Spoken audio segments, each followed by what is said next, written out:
Star Wars 7x7, episode 1862. Today, we learned more about Dok-Ondar and Oga Garra from Galaxy's Edge via A Crash of Fate. And we're going to talk about that as well as the sticky intersection, morally speaking, where scoundrels live in between the good guys and the bad guys. Let's go.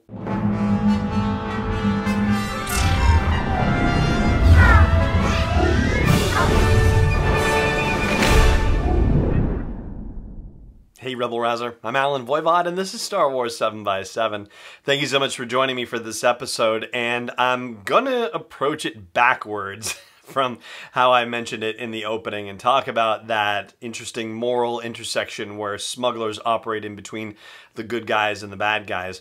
I got to thinking about this during my read of A Crash of Fate, and it put me in mind of something that I had read previously in the new Star Wars canon about the transition of power from the Galactic Empire to the New Republic, and how it was fine for smugglers and scoundrels and other people who were sort of flouting the law to operate within the Empire. That, yeah, sure, there was some policing, but they mostly turned a blind eye to that sort of thing.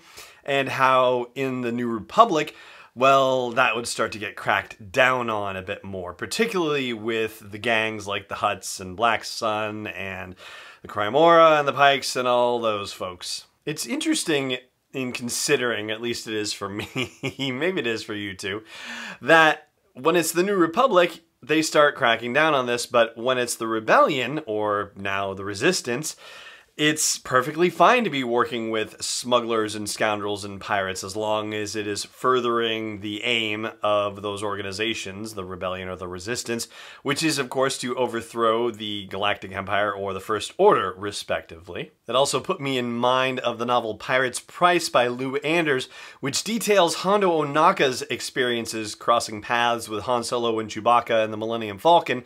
At the end of that novel, and there are little elements of it that take place during the sequel trilogy era, but particularly at the end of that novel, there is a moment where he comments that it's a good thing that the good guys have some scoundrels on their side as well. Now, you might be asking yourself, what does this have to do with A Crash of Fate and Galaxy's Edge and so on and so forth? Well, it centers around Dok-Ondar, and before we go any further, I've got to give you the fair warning. There are mild spoilers ahead for the novel A Crash of Fate, so brace yourself. Anyway, here's the deal. Dok-Ondar, we all know as a proprietor of a Den of Antiquities, but that apparently is not the only thing he is up to. In fact, he is in contact with and might perhaps be sympathetic to the Resistance. Here's how I arrive at that conclusion. The job that brings Izzy Garci back to Batuu is to deliver a package to Dok-Ondar. This package is sort of a MacGuffin, if you will. We don't get to know what it is or what's in it. It's just a case that is locked with a data keypad.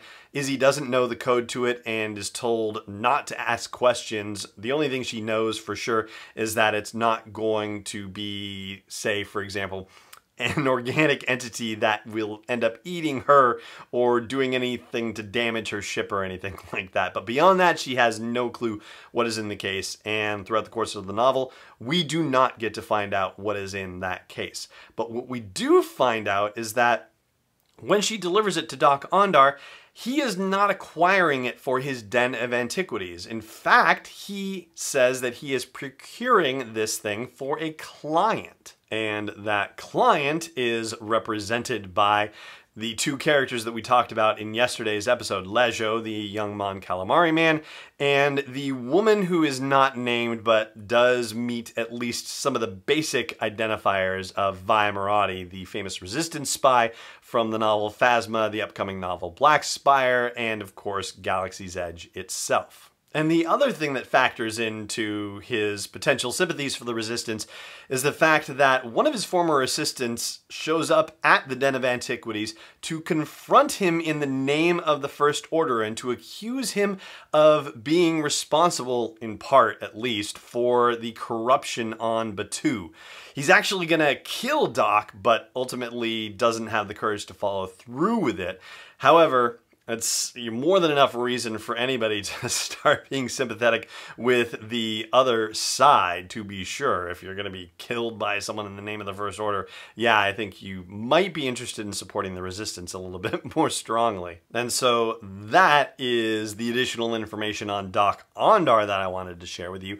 As far as Oga Garra goes, well, let's talk about her after the break. Stay tuned. This episode is brought to you by Constant Contact, the premier email marketing solution for small businesses and organizations.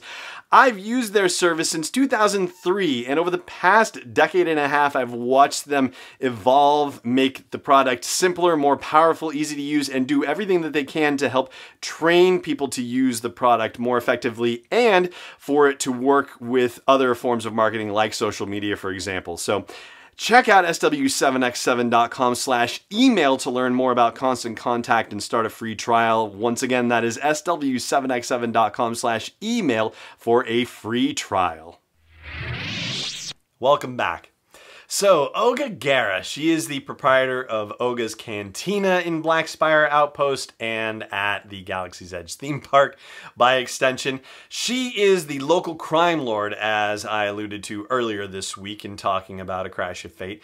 To the point where if she knows that some sort of operation is being run, some sort of scheme is being run on her territory and she is not getting a cut of it, then she is not very happy about that and has a rather nasty reputation in that regard. In fact, she calls our heroine Izzy on the carpet for this, but it turns out that the crew that Izzy had been working with previously also happens, by a crash of fate, wink wink nudge nudge, to be working a job on Batuu, and that is the criminal activity going on that Oga Garra has gotten wind of, not necessarily Izzy's more mundane package delivery situation. But in the course of the novel, we find out that Doc and Oga, I mean, for all intents and purposes, they have a good working relationship, and so it strikes me as very possible that Oga Garra, if forced to choose, would end up on the side of the resistance as well.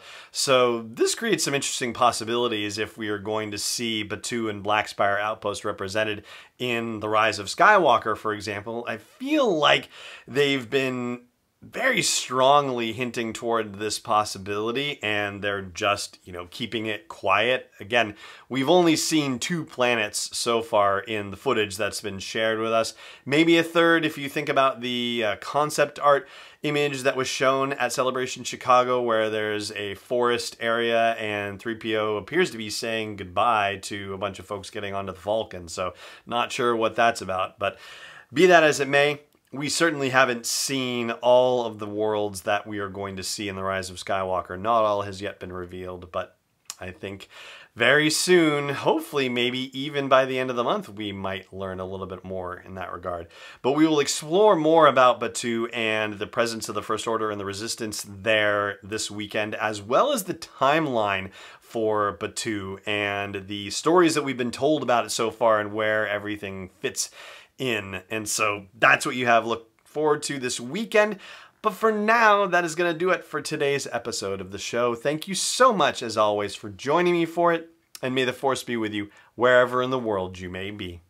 This podcast is not endorsed or sponsored yet by Lucasfilm Limited, Disney, or 20th Century Fox. It is intended for entertainment and information purposes only. Star Wars, the Star Wars logo, all names and pictures of Star Wars characters, vehicles, and any other related Star Wars items are registered trademarks and/or copyrights of Lucasfilm Limited or their respective trademark and copyright holders. May the Force be with them. All original content is copyright 2019 by Star Wars 7x7. We hope you love it.